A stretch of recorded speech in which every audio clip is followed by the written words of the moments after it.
Good morning, good afternoon, good evening, and welcome back to the Heinrich Dialogue 2021, live from Stormen Library, right here at downtown Bude. Our last day already, but no worries, you can rewatch the entire conference in the weeks to come, so follow the Heinrich Center, follow the Heinrich Dialogue online by our social media means, and you'll be able to watch us, me, and all the panelists also in the days and weeks and months ahead. Yesterday was all about Norway in the High North. Today is about the global High North, where we will discuss the geoeconomics of Arctic development, provide insights into business activities and opportunities in the Arctic via the Business Index North project, contemplate over the role of Arctic cooperation for the immediate and medium-term future of the region, and eventually leave with a bang, a big discussion bang, and our highly beloved ambassadors panel. Oh yes, and of course we'll also announce the High North hero. So a lot for you to follow, listen, and share. So do not forget #HND21, spread the news, and spread the High North Dialogue word. Also, do ask questions. It's a digital conference. We're spread all over the world, but you're of course allowed to ask questions, as many as you can. Unfortunately, we cannot take all of them, but over the next year, we'll try to answer some of them via our social media means. So ask them, and my colleague Hogne will forward them to all the moderators of today as well. Ladies and gentlemen, we are now ready for day 3 of the High North Dialogue 2021. You might have heard of the Austrian School of Economics, or the Austrian economist Friedrich August von Hayek. No? No worries, we'll not discuss those now. But I wanted to make a smooth and good transition to the moderator of the very first session of today, called the Geoeconomics of Arctic Development.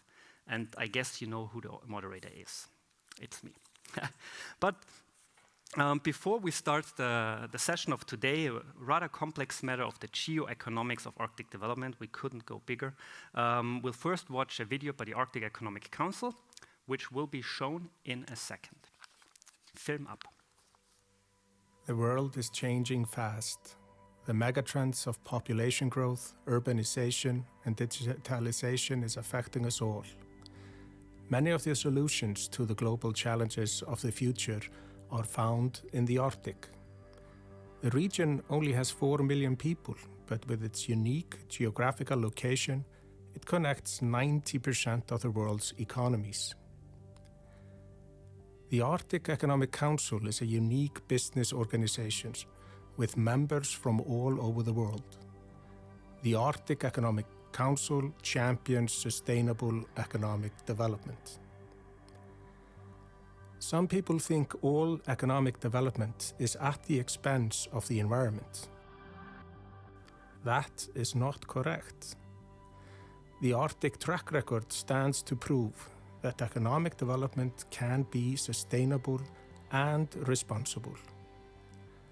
No area in the world can beat the centuries-long track record of the Arctic. The key to progress and innovation is doing more with less and make waste into value. Therefore, we need to increase the economic development in the Arctic and do less in areas which do not have the same responsible and sustainable track record.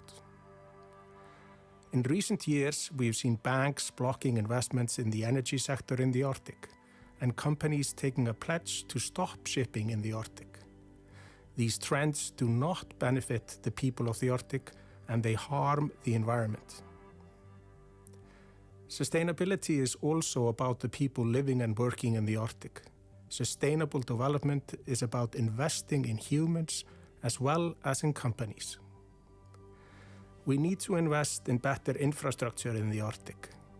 Infrastructure is one key driver for sustainable growth. There is an infrastructure gap in the Arctic that needs to be filled. Here we are not only talking about housing, roads, airports and power plants, but also the digital infrastructure. With digitalization comes new innovations and resilient communities. Whether it's subsea cables, fiber or low Earth orbiting satellites, we need to connect the Arctic with the rest of the world. 2 billion people will enter the middle class over the next decade, and many of them live far away from the Arctic. But they will need the resources from the Arctic. The Arctic has 20% of all natural resources and many unexplored oil and gas fields.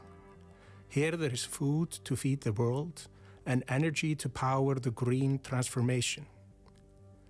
The fishing industry is by nature sustainable. If they catch too many fish, they will ruin their own business. The fishing industry in the Arctic exports its products to the rest of the world and has done so for centuries. The innovation with bioeconomy is changing how companies in the Arctic are looking at waste from the seafood industry.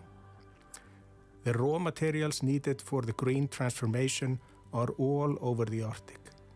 Here you will find the materials you need to manufacture electric vehicles and wind turbines. Mining projects in the Arctic are sustainable and constantly developing to be more green and more efficient.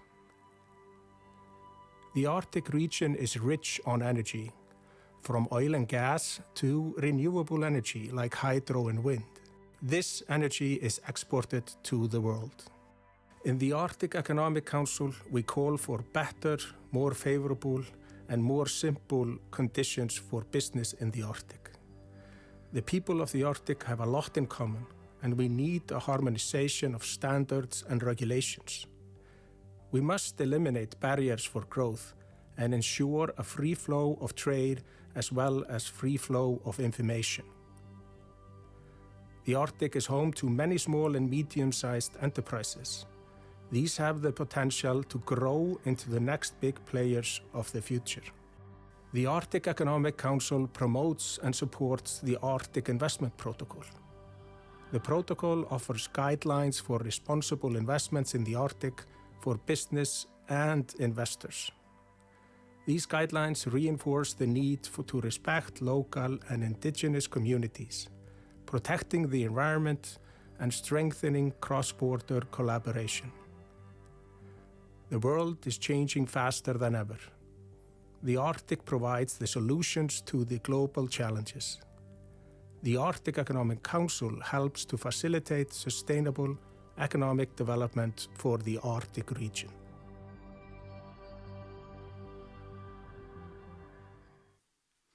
And back we are in Bude. Thank you very much to the Arctic Economic Council for providing that video.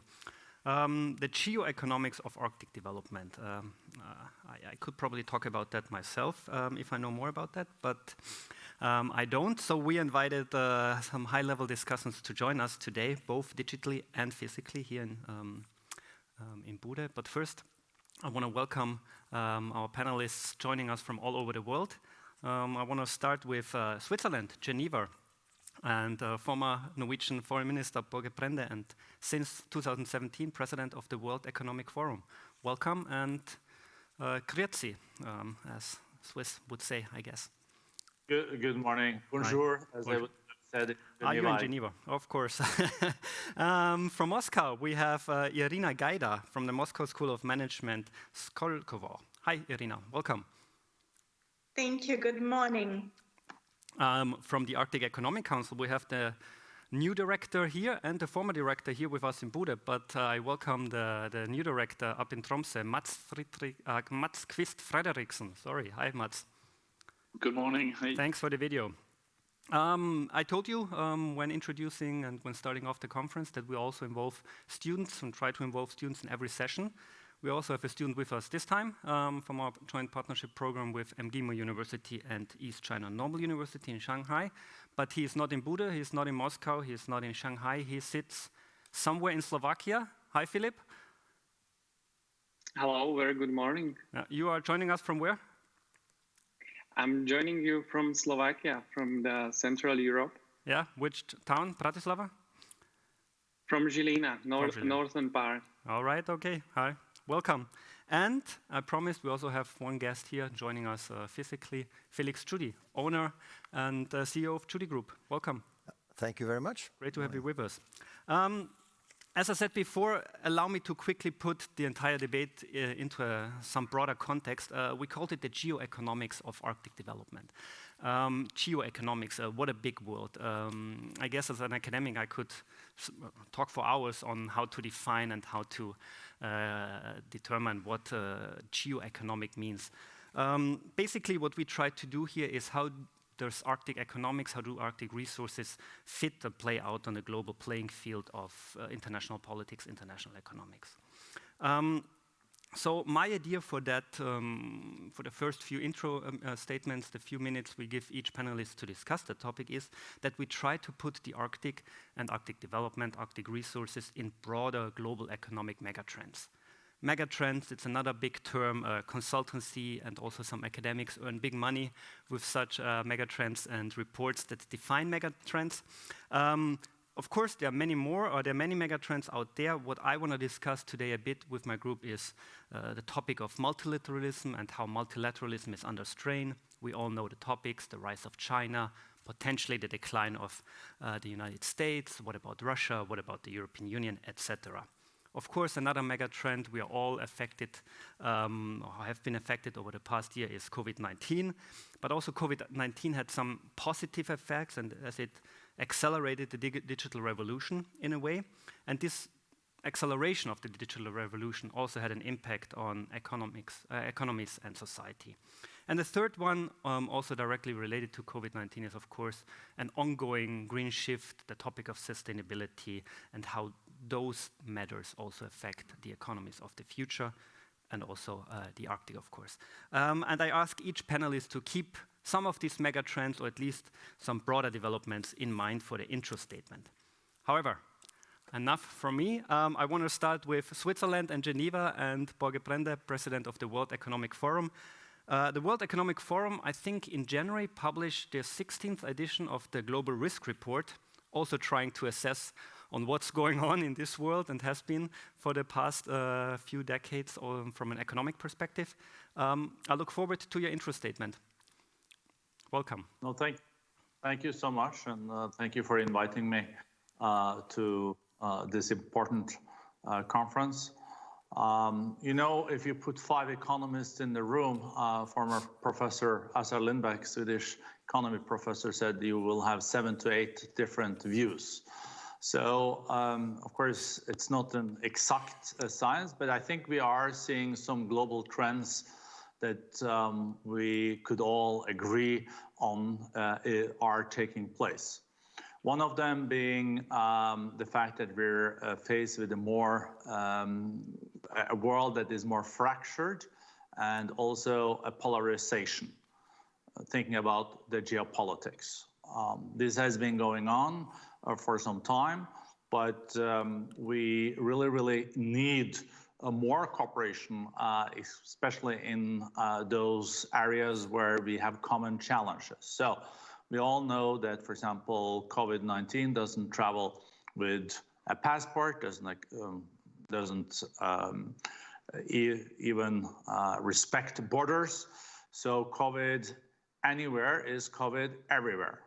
We know when it comes to climate change that it doesn't even travel with a passport, CO2 emissions. So if we're going to deal with topics and issues like this, we do need also multilateralism and bodies where we can agree on some of the measures that are necessary. So on the geopolitical piece, we also see increased tension between G2, meaning China and the US. Both of them together is approximately 43–44% of the global GDP. So it really matters how they also collaborate. A good thing is that today Xi Jinping will appear at President Biden's climate conference in Washington, D.C. I think also President Putin will be there. I think that's good. I think it's good that world leaders also do have dialogue, even if they don't agree. It's better than at least to speak to each other. And here, of course, we will hear more about Taiwan in the future. We also we'll hear more about, for example, Ukraine. What we have managed, though, in the Arctic is that being geopolitical or geoeconomic conflicts, I'm coming back to the geoeconomics, we have been able to mainly keep that out. So the competition that we have seen on the geopolitical and geoeconomic scene has not fully flashed out in the Arctic. And how to make sure that we also in the future can agree on quotas for fisheries, also respect international law, making sure that the amazing resources that it was referred to in this film from the Arctic Economic Council, excellent film, by the way, that 20% of the global resources like energy, minerals, and also fisheries and etc. are in the Arctic, and not 20% of the global population is in the Arctic. That's why we can end up with a race for the Arctic, but we really need to make sure that the Arctic Council and other bodies that do strengthen Arctic cooperation are the bodies where we come together and solve the issues that are at stake. On the geoeconomic side, we will also see increased challenges moving forward. We have mainly so far seen it when it comes to trade and investments. We all know that there will be no real recovery economically after COVID-19 without a trade recovery. But now we also see that there are increased protectionism. So it's a little bit like beggar your neighbor approach instead of prosper your neighbor approach. But we also have seen that there has been stimulus in the global economy that we have not seen since the Second World War. $14 trillion are put on the table to stimulate the world economy. That has not been synchronized between the nations, but it has happened. So it's all in our interest. Challenge is now that countries are very indebted. So where's the fiscal muscle to deal with the upcoming challenges in the years to come? Where is the money if we want to decouple growth in energy, for example, from the emissions that we don't want from this? Here we need technology breakthroughs, and we also have to invest. Thank you. Tusen takk. Vielen Dank to Switzerland. A quick follow-up question. I mean, you have been Norwegian foreign minister, and so you discussed the Arctic and Arctic matters, I guess, a lot from a political perspective. Now you're leading the World Economic Forum. How much is the Arctic a topic when you meet the global leaders, either digitally or before in person? It definitely was much more of a topic when I was foreign minister in Norway than president of the World Economic Forum. I can't remember that economic leaders or other leaders that I met recently unsolicited have brought up the Arctic. I think it's more my passion for the Arctic that maybe brings it up. But in a way, it's a good thing too, though. You know, it's not always a good thing to be on the radar screen. This is also quite a thing that's overestimated in politics. Sometimes it's much better to be an important topic, but not above the fold in FT or New York Times. I think the discussions in the Arctic Council, discussion also in those relevant bodies are pretty constructive discussions. Even when we had the US and Russia coming together in the Arctic Council, when I was foreign minister with John Kerry and Sergei Lavrov, I thought these discussions were very constructive. I think both of them had the will to look at how we can collaborate, how we can also work for sustainability in the Arctic. But at the same time, of course, they do have a different national interest. What we could maybe see in the future, though, that there are nations that are not particularly Arctic nations that also want to increase their footprint in the Arctic because they would like to have access to the resources. And this is also legitimate, but we have to be very vigilant about the premises for it. Tusen takk. Thank you very much. Hopefully we can further tackle that in our discussion later. I want to give the word now to Mats and the Arctic Economic Council. Sustainability. We have heard a lot about the green and the blue shift over the last 2.5 days or 2 days. What are your thoughts about the future of the geoeconomic Arctic for the, let's say, next decade or next 15, 20 years? Thank you, and thank you for letting us show us our video. So I will try to be a bit shorter because I stole some of the other panelists' time. I think that it's clear that the companies everywhere are feeling these mega trends we talked about urbanization, climate change, demographics. That's not only in the Arctic. I think that's quite important. And the same with this. You mentioned the multilateralism eroding. I think we all, if we look in short term, we see Brexit and Trump and trade wars and China and Europe and so on. But I think I would very much question, is this a bump on the road or is this a continuous challenge? Greenland just had an election and the new prime minister there said that he will join the Paris Agreement. Greenland hasn't been in the Paris Agreement for a long time. The same with we see in the US. In the IMO, there's also a lot of collaboration across borders, also relating to the Arctic. And when it comes to Russia, which is obviously the big player here, is quite often people are saying, there's two places where the US collaborates with Russia. One place is the International Space Station, and another place in the Arctic. And we see it, especially, in a month's time, Blinken and Lavrov will go to the same meeting, the Arctic Council meeting. And I think it shows that multilateralism hasn't eroded completely yet. We are still meeting in these international forums. And I think that's an important point. We should continue this collaboration, also as we see now with the panelists from all over the world. Sustainability, obviously, everyone talks about the Sustainable Development Goals from 2015, but we also, in partnership with the World Economic Forum, released the Arctic Investment Protocol in 2015. And I think that's an important document to guide further economic development in the region, especially when it comes to sustainability, because climate change is obviously, it doesn't respect borders. It's all over the world. And I think we have an opportunity with the COVID-19 crisis. You should never let a crisis go to waste. And we have seen it. We have seen the US now, where they're investing in building back better. Investments in infrastructure, investments in connectivity. In the EU recovery plan has very much focused on green technology. And the High North Dialogue has focused on hydrogen a lot. And, that's definitely where we are going with hydrogen and being used in transportation. And, for hydrogen and power to X, you need renewable energy, you need hydropower, like we have plenty of in the Arctic. Wind power, we have plenty of. So I think that actually the Arctic can help this green transformation, not only in the Arctic region, but in the rest of Europe. To support what Berger Prentice said about, it's not always good to be on the front of the Financial Times. I think there's a very trend maybe that many people from living outside the Arctic and not working with the Arctic are trying to make it into a national zone, national park, because they don't know anything about what goes on in the Arctic. So there's this idea, because of the media attention, that they should make this Disney-fied version of the Arctic with polar bears running around and frozen and so on.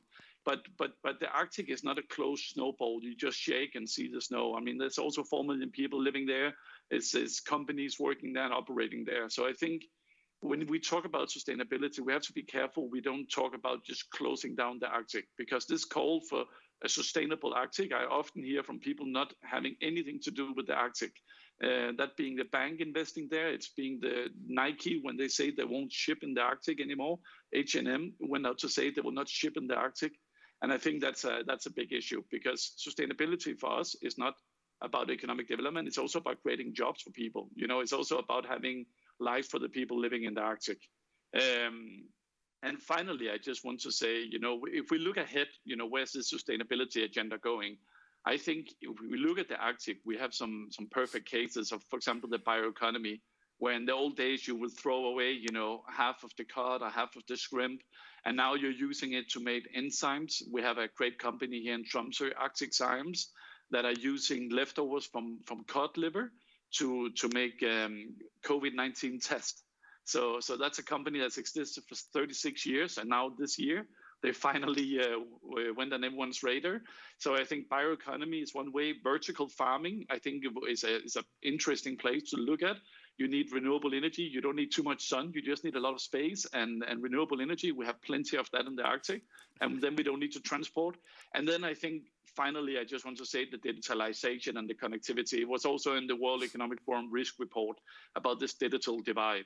I think the COVID-19 has really highlighted the digital divide in the Arctic region, how we need to invest in connectivity. We need to invest in satellites and communication, not only for the ships in search and rescue and environmental tracking, but also to make sure that everyone can be online, because that's where we are going with the world. And that's also very much of a sustainability aspect, because you can suddenly sit in Bodø and develop apps that will be used in the rest of the world, or you can work remotely, from Kirkenes or Svalbard.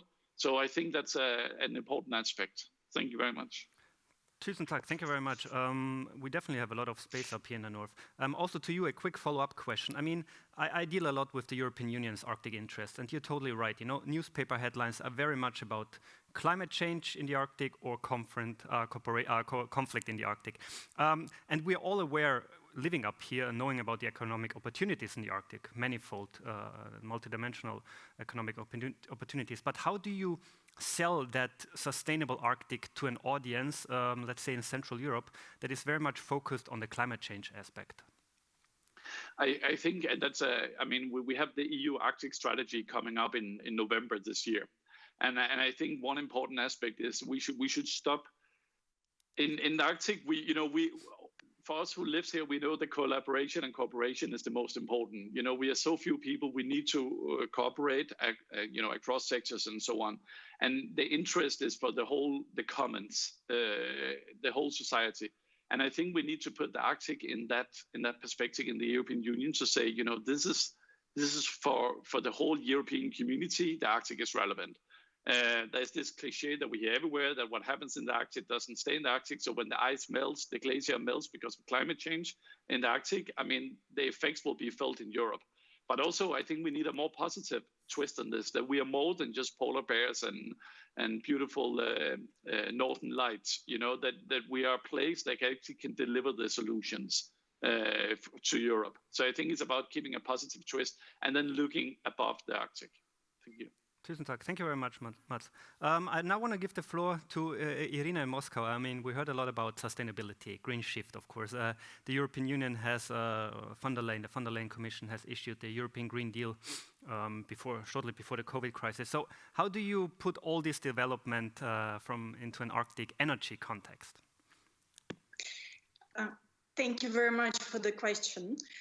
Indeed, the European Green Deal poses a clear signal to the Russian energy industry that the major market is basically dramatically changing its main product preferences. Nobody needs hydrocarbons, everybody needs green energy one way or another. From that perspective, indeed, there are several ways in which Russia can respond.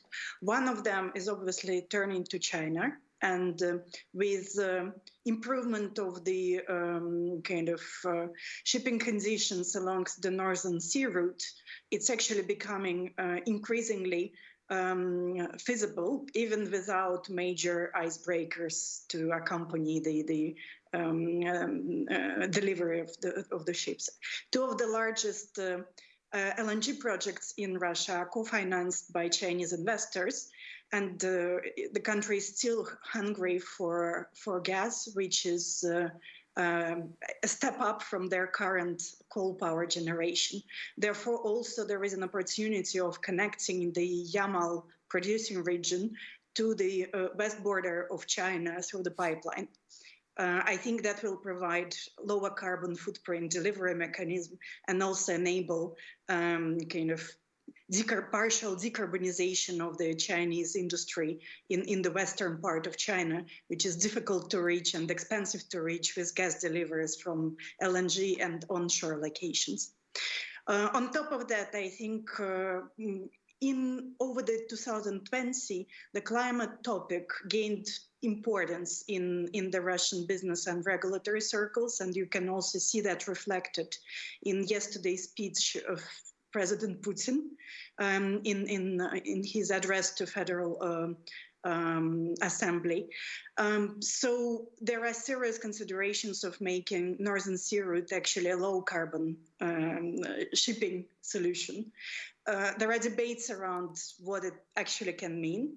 But if you look at the clusters of hydrogen, which are currently mapped in the Russian hydrogen strategy, they are actually on the northern shores of the country. So those will be yellow-based hydrogen from the nuclear stations, but also some green hydrogen.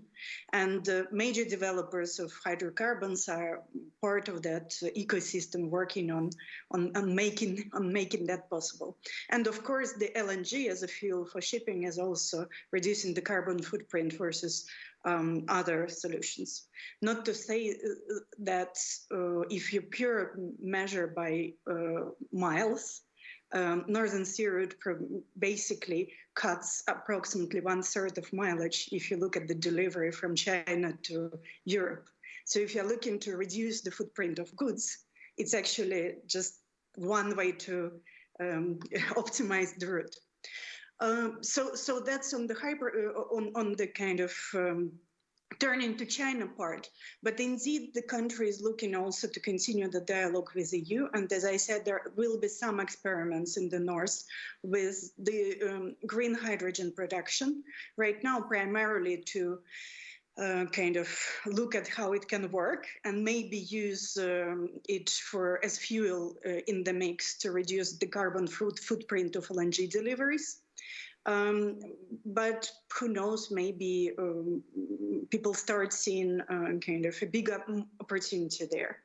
Unfortunately, up until now, the carbon regulation in Russia has been rather soft in the sense that even though there are steps towards measuring the full greenhouse gas footprint, the pricing of the greenhouse houses is still on the lower side.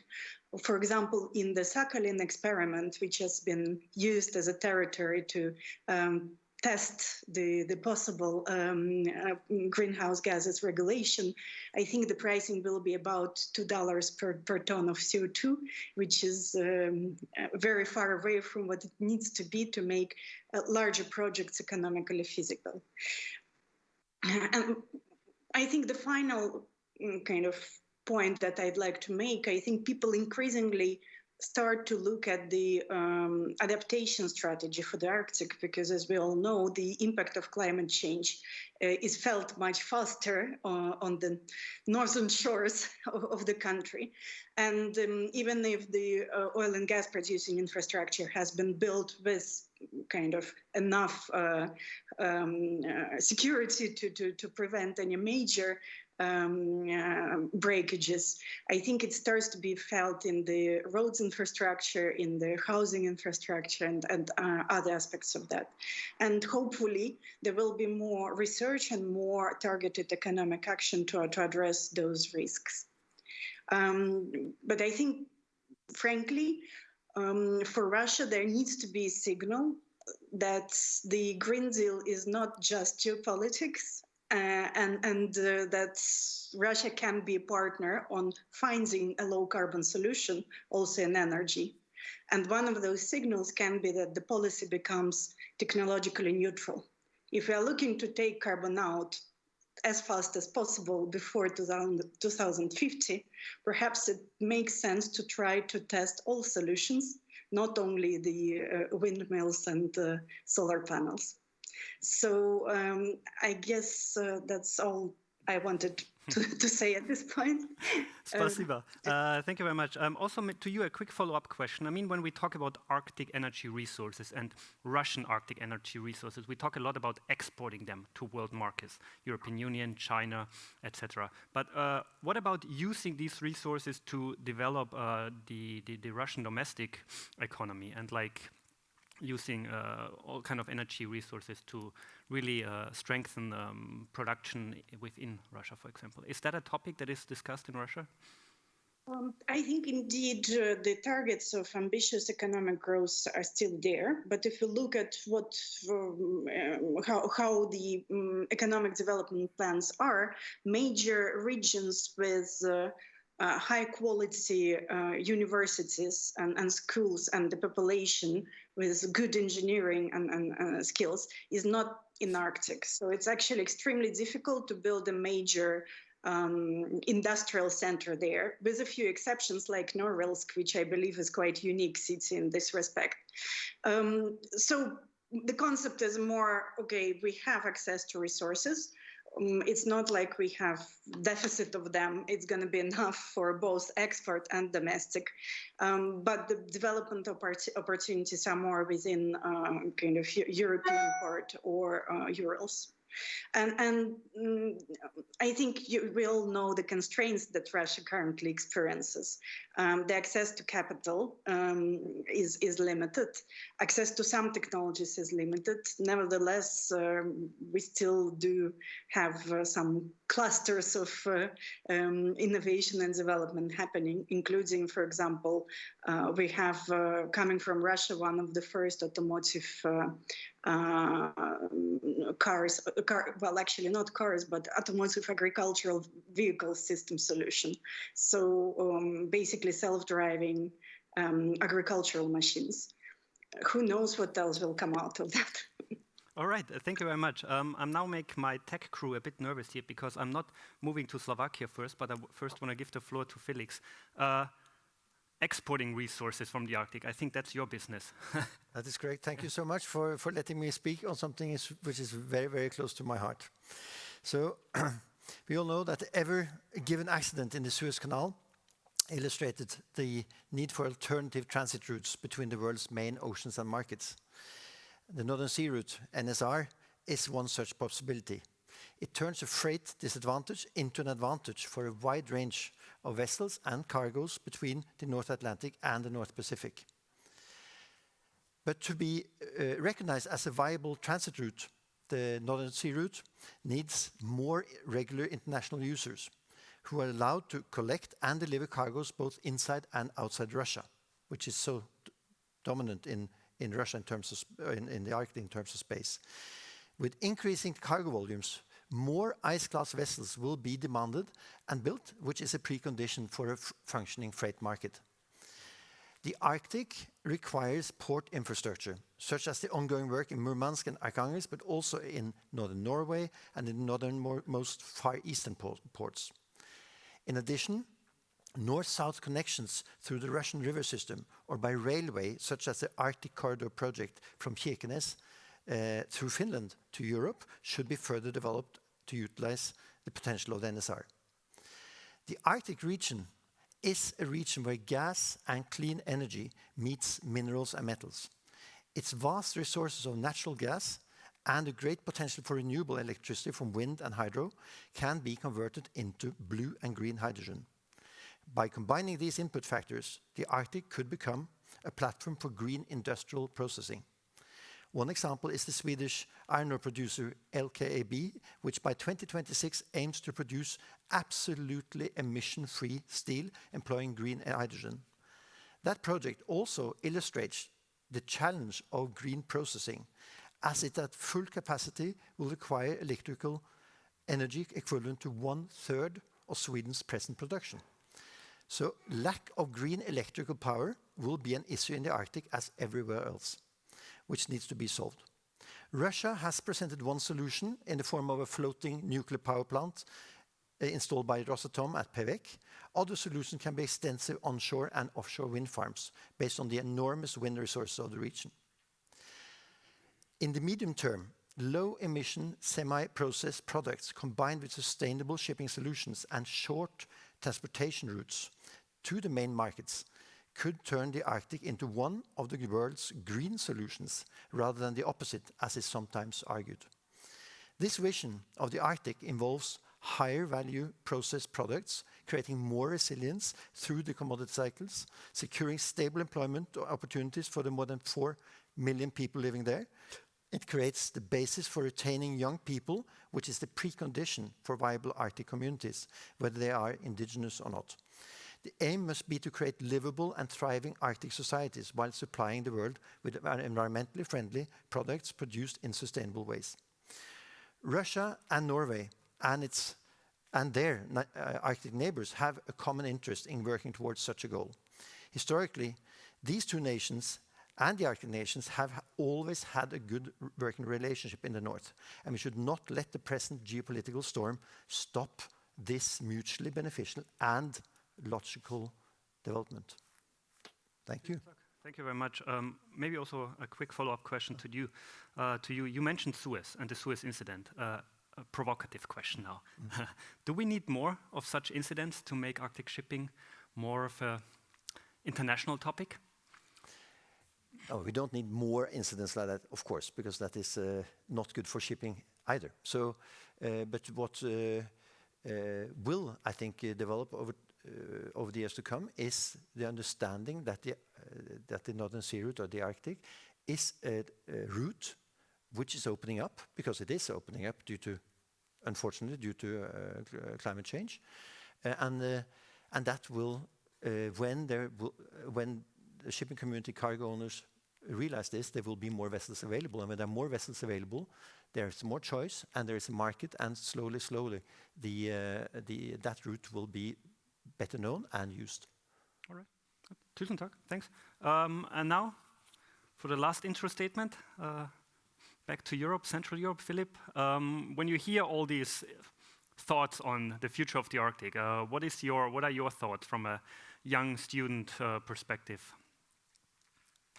Thank you very much. As we could hear, the Arctic region is very active and dynamic part of the world, but I would like to begin with clarifying who does the Arctic belong to, and it's all of us, it's humankind, and the rest is defined by the international laws and policies, but the Arctic region is not anymore about states that are located in the Arctic. I guess that in the age of climate change, we are all Arctic states. And you know how they say that what happens in Vegas stays in Vegas? Well, with the Arctic, it's totally the other way around, because what happens in the Arctic affects the rest of the world. And just to give you an example, we have systematic evidence regarding the climate change that global warming is warming up the Arctic twice as fast as the rest of the globe. So this is very unique when speaking about the climate change, especially in terms of the Arctic region. And it is a very serious issue. So I am fully aware that melting icebergs and warmer temperature makes the Arctic region very attractive in terms of new economic opportunities that are on the horizon, like we heard, drilling, shipping, and definitely fishing. But what about the consequences of the climate change? I mean, melting icebergs will increase the sea levels, and recently I learned that my peers, like the young generation from Maldives, can be potentially the last generation that have chance to live in the archipelago. So, moreover, the Arctic location on the map makes the region hotspot for global cooperation. But nowadays, we are facing a lot of pressures to act responsible, to conduct business ethically, and to care about the stakeholders far beyond the shareholders. And that, in other words, is what we call the sustainable and inclusive growth. But however, my question is, why do we care about these aspects now? And answer to that is very simple. And here I would like to use my all-time favorite movie quote. It is from Spider-Man that says, "With the great power comes great responsibility." And for me, it seems like the previous generation did not really think and was not aware about the consequences that power and growth brings with it. But at least speaking on the behalf of the young generation, thanks, older generation, at least we are not going to be bored. We will have something to fix, maybe. So Yeah, I mean, we are a generation that grew up in the world under flux of changes. We had the financial crisis in 2008. We currently have pandemic, and the most importantly, we are a generation that is growing up together with the climate change. And if we want to achieve the full potential of the Arctic economic development, we have only one way to go. And I think we firstly need to act as soon as possible.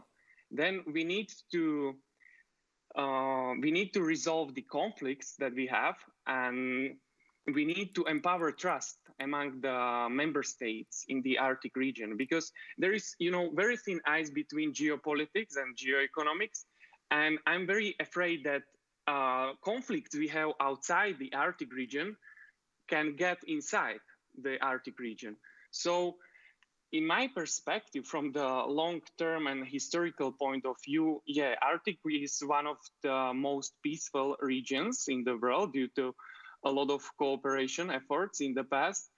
But the high militarization in the region is the highest security threat. And there is, of course, a reason behind it, because, of course, the opening of the Arctic region could lead to less security, but we need to change the perception, because, as I said, we need to firstly resolve the conflicts outside the Arctic in order to make the Arctic sustain and thrive.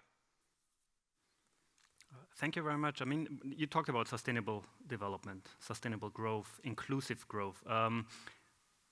Keeping all the politics aside maybe for a minute, what would you see is what could be key pillars of economic development in the Arctic region to also make the region a place where people can live and want to live, actually? Well, besides the natural resources like the hydrocarbons, minerals, and of course fisheries, there is a high potential of the economic globalization that will create the new maritime shipping and commercial routes. But we need to be aware that this brings with it certain risks. And those can be, for example, that if there are going to be more new maritime routes in the future in the Arctic, we also need to establish strong search and rescue teams, because the weather conditions are not very kind in the Arctic region. So I think that firstly, we need to secure that we will have enough search and rescue teams.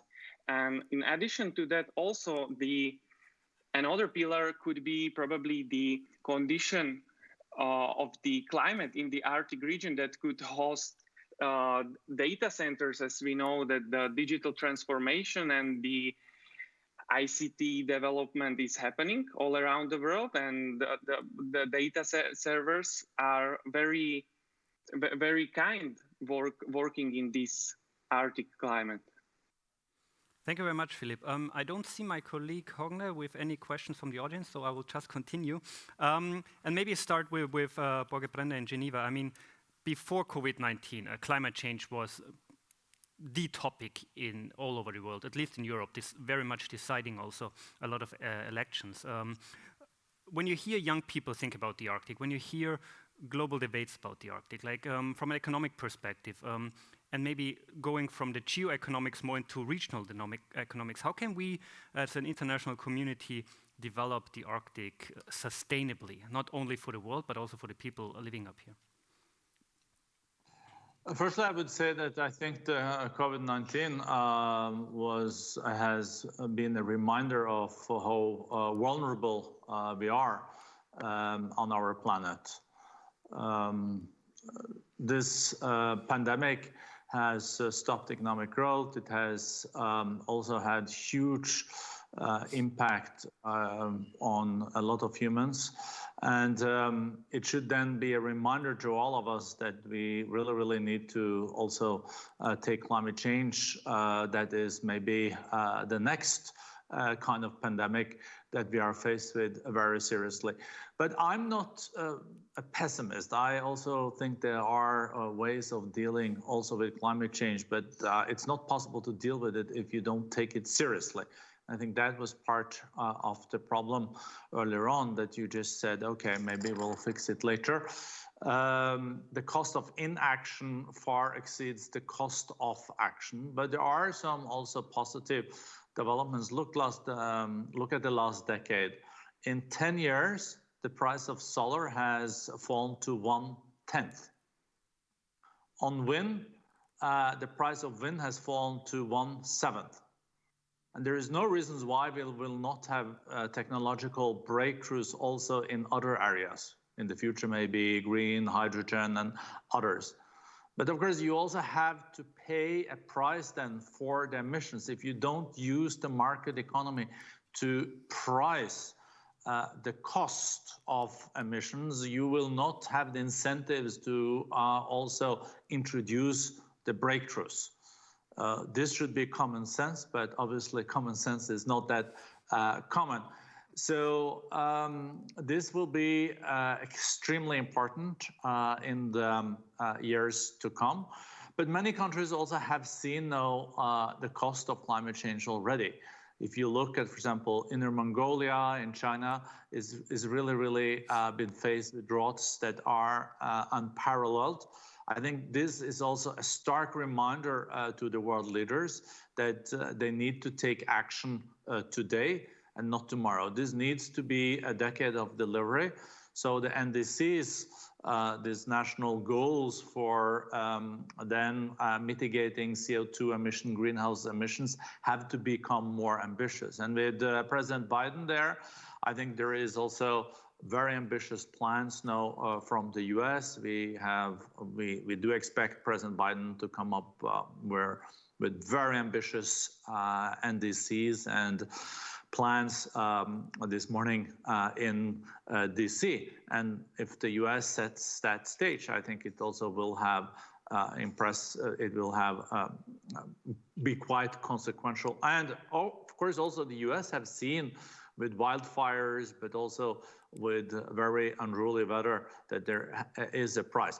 You can't, of course, claim that this is necessarily then correlation between climate change and those happenings today, but they're definitely an illustration of what will come in the future, and there will be much more severe if we don't take serious action today. And I think the impact also for the Arctic will be very serious if we don't act today. Thank you very much. I want to use one of your thoughts and combine it with another thoughts of Philip, and then maybe ask the panelists here.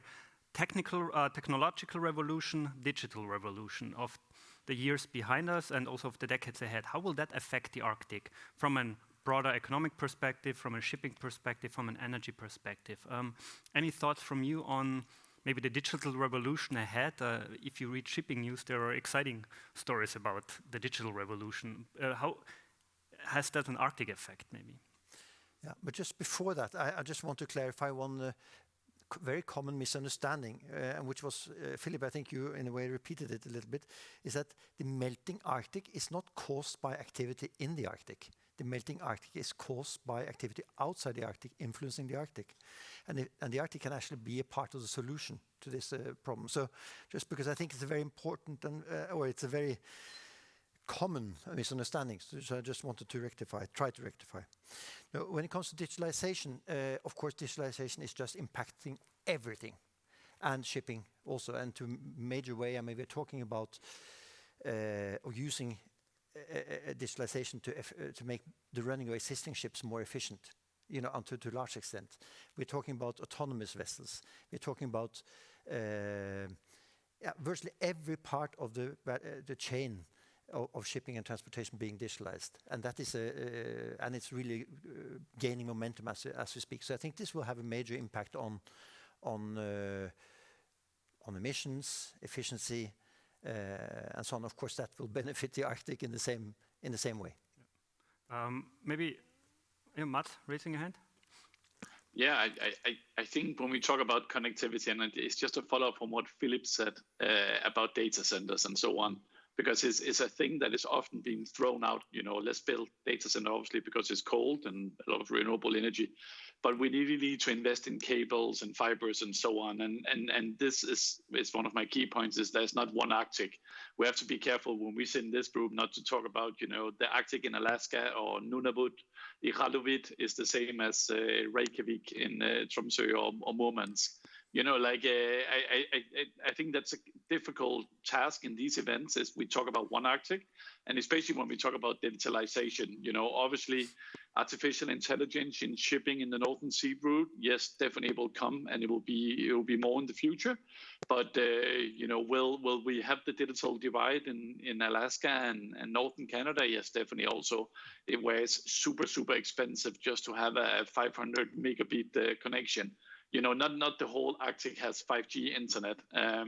There's tendencies now with both OneWeb and SpaceX that will change, provide internet to the rest of the region. But I think it's important to strengthen there's not one Arctic, and therefore connectivity, definitely we need to invest a lot before we get to these data centers, before we get to artificial intelligence and so on. Thank you very much for the input. Irina, do you have something to add? Indeed, if I may add, from oil and gas perspective, indeed, the digitalization and the digital oil fields and just automation of the routine operation is a huge opportunity for onshore fields. And in fact, we see that in order to achieve carbon footprint reduction objectives, the oil and gas company increasingly look for people-less solutions, actually also imported from offshore fields, and kind of trying to work on the same principles there. And digital oil fields on themselves can have significant impact on reducing methane flaring, which is a huge factor in greenhouse gases footprint of this industry. So I think it's absolutely the part, or one of the central parts of making it happen. Thank you very much. Hogne, what does the world think about geoeconomics in the Arctic? Well, there's a question for the Arctic Economic Council, actually. Are they considering or willing to take a lead in defining an Arctic version of corporate social responsibility for corporate actors in the Arctic? Yes, and I would tell the questioner to look at the Arctic Investment Protocol that was developed in partnership with the World Economic Forum. It is a guidelines to all companies about how to invest sustainable in the Arctic. And it's a great document. You have to take into consideration the indigenous and local communities, the impact, and so on. That you make responsible investments. We also have the Sustainable Development Goals and so on. I think it's careful to make strict regulation. Again, we don't have one Arctic, so you cannot make one regulation for Canada and Russia and the US. But we have, for example, seen with the heavy fuel oil ban and the IMO that it is possible to make some agreements that actually benefits the whole region. So I think we have to look at a balance between looking at the Arctic Investment Protocol, looking at the Sustainable Development Goals as a guideline for investments, and then do the other regulations in UN for us. Thank you very much. I mean, any follow-ups by the other panelists on international economic agreements for the Arctic developed outside the Arctic? Well, I would say that the Arctic nations in the Arctic Council, of course, with the observer states and so on, at least involved as well, has been very good at coming to important solutions or important agreements, which are, despite the fact that the Arctic Council itself is not a governing body, has been introducing governing regulations and agreed on governing regulations. And so that is one example where these nations have managed together to create something which benefits the Arctic, but with, of course, influence from the rest of the world. Yeah. Thank you. Hogne, any other questions? Oh yes, several. Oh yes, okay. The rising military activity going on in the Arctic, how will that impact investment in the Arctic? Who wants to follow up on that? Military activity? Nobody? I think I think it's at least the way I perceive it is that there's a perception of military increased military activity. Of course, there is an upgrade of quality of equipment and some renewal of bases and so on. But I think the perception is more a perception than a reality that and the perception is being repeated, and then it's a self-strengthening. Becomes a self-strengthening truth in a way, and I think so. It's a lot about how, the focus, and at the moment we are focusing on what divides rather than what unites. And in the Arctic, we should rather focus on the issues which are uniting and which are common and which we should solve together. So. I think media has a strong responsibility. It's not only about clickbaits, but also about some other stories. Hongle, I know you're very strict with time. We have a quick... Yes, it's a question from a fellow Slovak to Philip. What is a good way for young people in Slovakia interested in Arctic to make the topic more prominent in the Slovak society, even on a governmental level? Well, I mean, we in Slovakia are not directly in the Arctic, but indirectly we are, because EU is in the Arctic, and the DNA of the European Union is to collaborate and to thrive in the Arctic region. But within the young generation, I see the biggest risk that there is a lack of attention and awareness of the Arctic region besides the countries that are located explicitly in the Arctic region. So we may think about the solutions, how to increase the knowledge and the awareness of the Arctic region. Thank you very much, Philip. As a strong supporter of the European Union and the idea of the European Union, I can only agree to your thoughts. Unfortunately, time is over. Thank you very much to all of you. We look very much forward to bring the Heinhof Dialogue to Geneva and the World Economic Forum to discuss geoeconomics there. Thanks a lot to our digital audience, or digital discussant, to Felix here. It's time for a break now, half an hour, 30 minutes. We'll be back here at 10 a.m. Central European Time, when we will discuss the Business Index North project. So we continue with the geoeconomics with the Business Index North project. Thank you very much to all of you, and snakkes snart.